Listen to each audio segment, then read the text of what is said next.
Has your orchid not bloomed in years? The solution to getting your orchid to bloom only takes seconds to implement. No joke. If you don't know me, my name is Rafael Delalo, and I'm the author of Houseplant Warrior and the founder of OhioTropics.com, where I've taught thousands of people how to care for orchids and other houseplants. So you've had your orchid for at least a year or more, and you think you're doing all the right things. The plant label and gobs of people online say that orchids need bright, indirect light, and maybe you've moved your plant around to different locations and nothing works. No blooms for you. Womp womp. But here's the thing. The real reason your plant isn't blooming is because you're still not giving it enough light. And also, you may not be giving your plant enough time in the right location in order for flowering to happen. And remember this. Orchids may only grow one new flower spike a year, so if you're constantly moving your plant, you're really setting it back and causing yourself a lot of frustration. Let me show you some bad locations for blooming and some great locations and tips to get your orchid blooming within a year's time and sometimes much less. This is a bad location for your orchid. It should not be staring at a wall. The light intensity here is not good. This, however, is a great location right in front of this large eastern-facing window where it gets morning sun. And this is an even worse location for your orchid. Although it may seem bright to our eyes, it's actually not, and it is several feet or more from the closest window. This will not sustain good growth and will prevent blooming.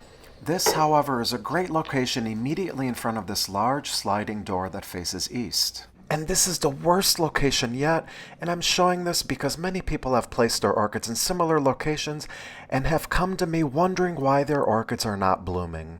Your plants need to be immediately in front of a window, not off to the side staring at the wall, and not on your dining room hutch up by the ceiling. Keep your orchids as close to the window as possible without the plant touching the window. Light intensity drops dramatically as you move further away from a window. The further the window you get, the worse it is. Even a couple of feet can make a huge difference. But not all windows are created equal. Let's talk about the bright indirect light first.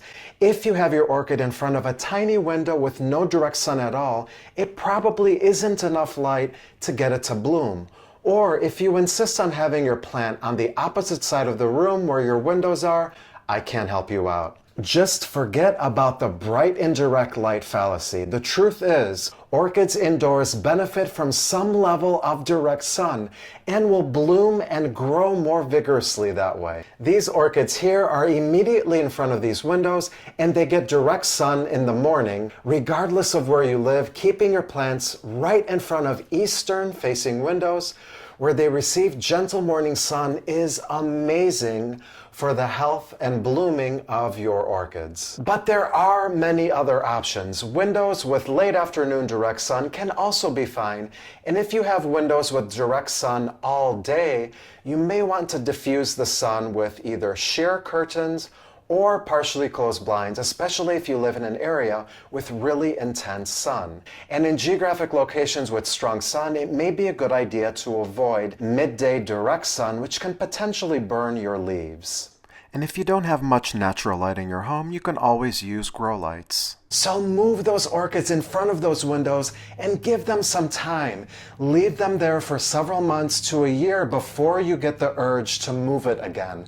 Remember, your orchid may only grow one new flower spike a year, so it needs to be in the right spot for a certain amount of time in order to trigger flowering. And if you don't know what a brand new flower spike looks like, and many times people confuse them for roots, drop me a comment in this video and I will send you an illustrated file so that you can easily distinguish between the two.